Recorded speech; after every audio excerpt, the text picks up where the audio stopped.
How you doing over there, JR? Having any luck? Not yet. Are you sure we're looking in the right place?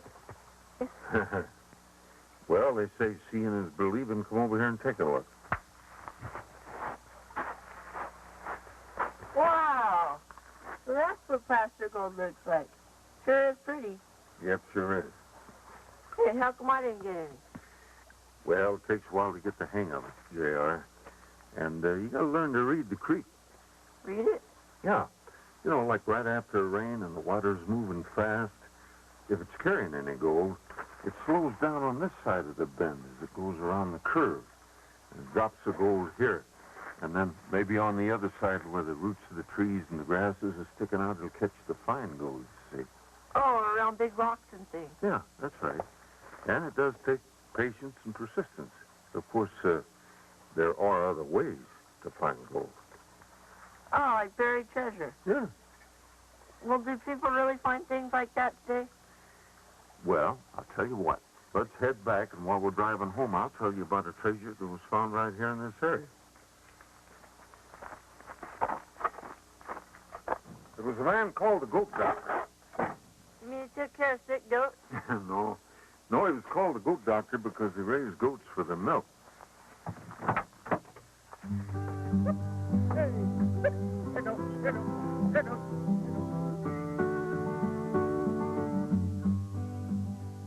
Actually, he was a healer and practiced the laying on of hands. The Goat Doctor was sickly as a boy, and his mother brought him to the foothills of the Sierra Nevada where her intuition told her that the healthful surroundings would help him. She bought a farm and began to put the unique healing talents that she became famous for to work. She recognized that he was also gifted and taught him all that she knew.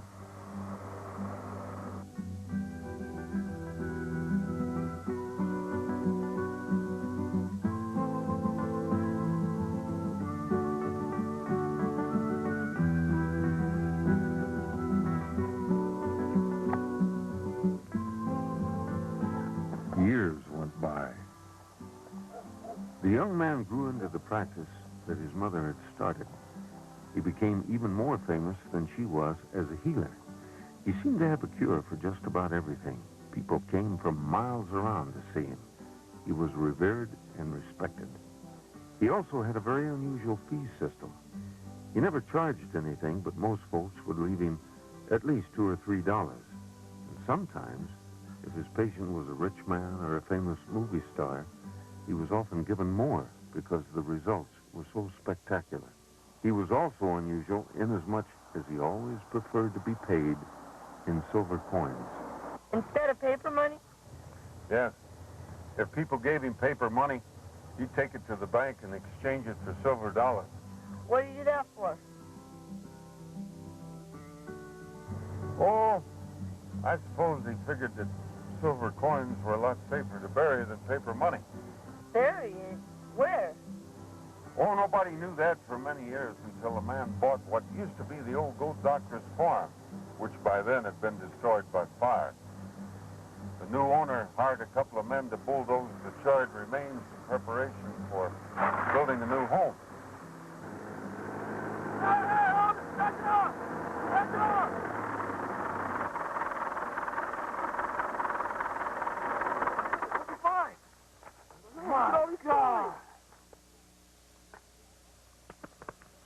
What are we going to do now? Maybe we ought to call the owner. Hell, maybe we ought to call the sheriff. Man, are you crazy? This is finders keepers. Are we going to party tonight? Hey, wait a minute, man. We might get in trouble here. What are you talking about? The owner doesn't know this is here. What he won't know won't hurt him. Boy, fill your hat. All right. All right.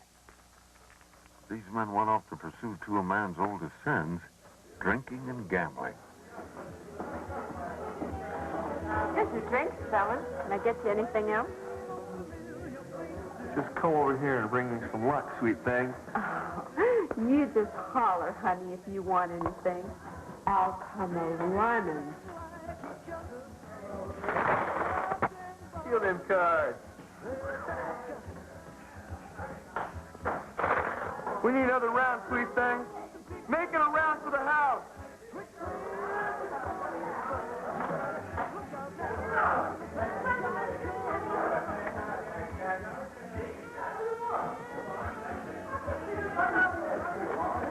boys, you rob a bank? No, just a little something we kind of, dug up.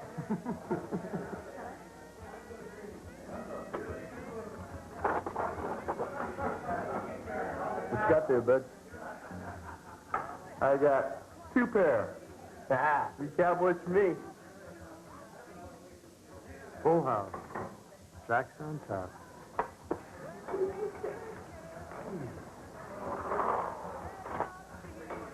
Well, I guess you boys are about done.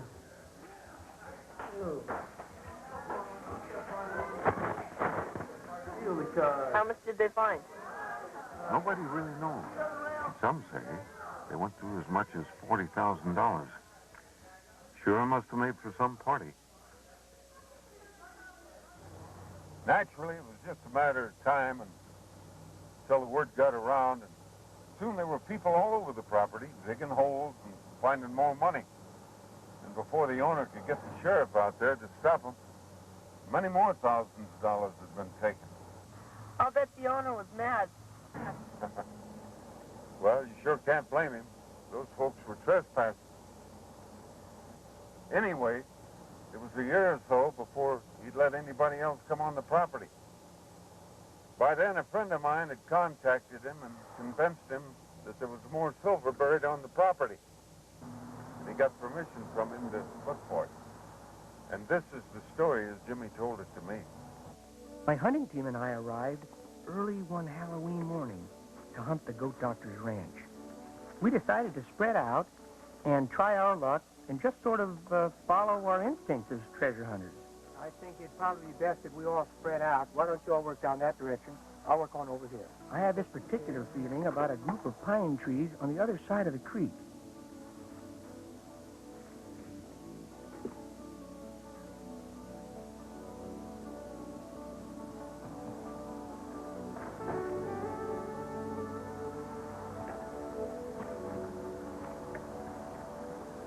As I made my way across the creek, this feeling of imminent success came over me.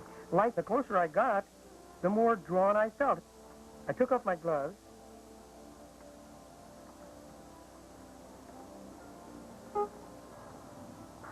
tuned my detector,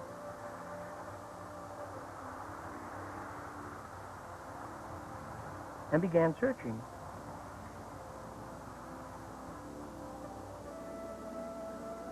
I only went a few feet when suddenly I felt this urge to turn around, and this one pine tree, not much different than any of the others, although maybe it was just a little bit bigger, well, it just drew me toward it. I headed toward that tree, swinging my detector, searching the area quickly. In fact, the closer I got, the more drawn I felt. At one point, I almost ran. I could feel that treasure getting close.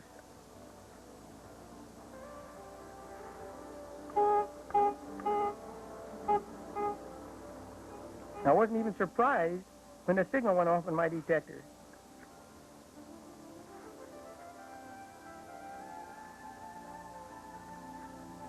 I was disappointed when it turned out to be only a silver dime.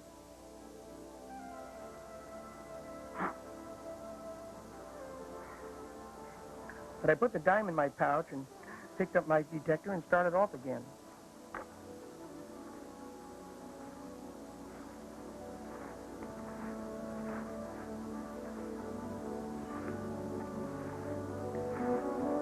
Suddenly I felt this urge to turn around, and this one pine tree made the hair on the back of my neck stand up. I had that same overpowering confidence. This prompted me to test the ground around the base of that tree.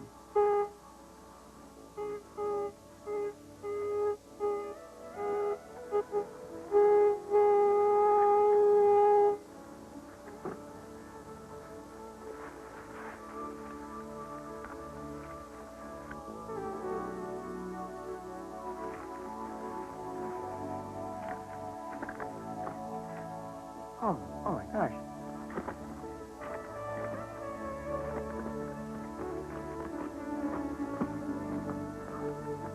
Oh, man. Oh.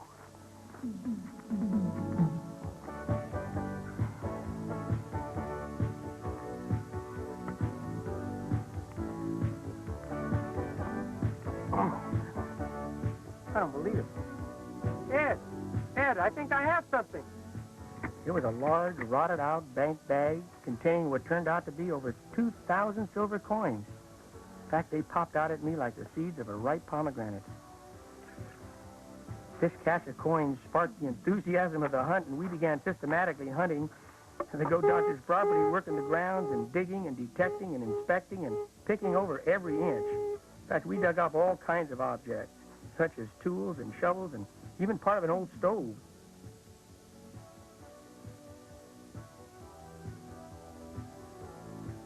So we wouldn't miss anything good. We searched behind where the house stood, down by the creek, around the fences and trees. And this thoroughness continued to pay off, as near the corner of the fence, in the orchard, under a bush, I had another strong signal.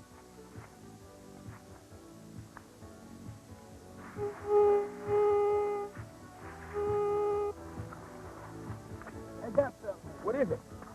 It's like a metal can. Look here, Jim. Another box. Oh, boy. Oh, boy, there's the coin. We did it again. You got them in there. We got to get that out, too, now. We dug up a can of silver dollars in halves. And under that can, in that very same hole, was a second can. Before that day ended, we even uncovered a third cache. Another large can full of silver coins. All in all, that one day at the goat doctor's property produced near $40,000 in silver. Well, I'll tell you, it was a Halloween we'll long remember.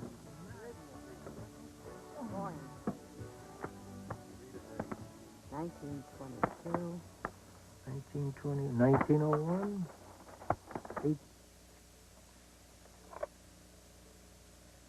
So you see, J.R., there is a lot of treasure to be found even today, gold and silver. And as a matter of fact, they say there are more coins lost than there are in circulation. Wow, I sure would like to find some of them. Hey, there's Jimmy Sierra now, over there with Gigi. Now you get a chance to meet him firsthand.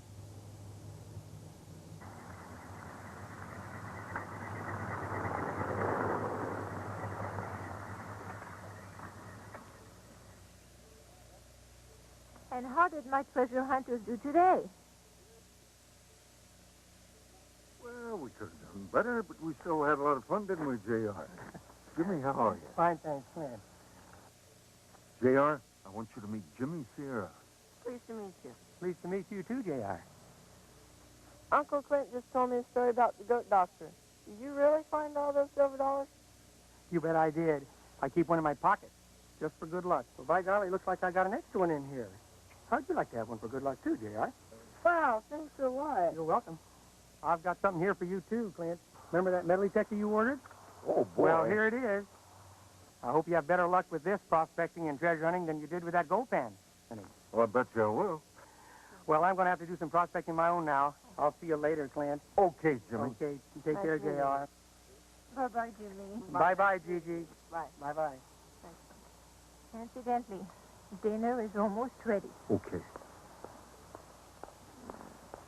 Hey, J.R., didn't she say that dinner was almost ready? Come on, we got some time.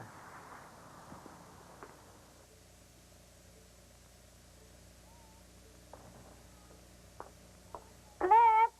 J.R. Dinner's ready. Now, where could they be? What could be more important than dinner? Oh. As if I didn't know.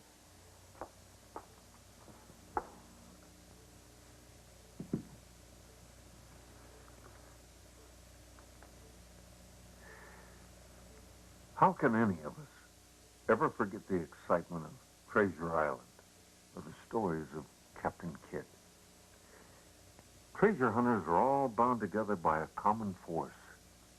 The excitement of the hunt, the anticipation of the find, the exhilaration of success. It's like Christmas morning with every find.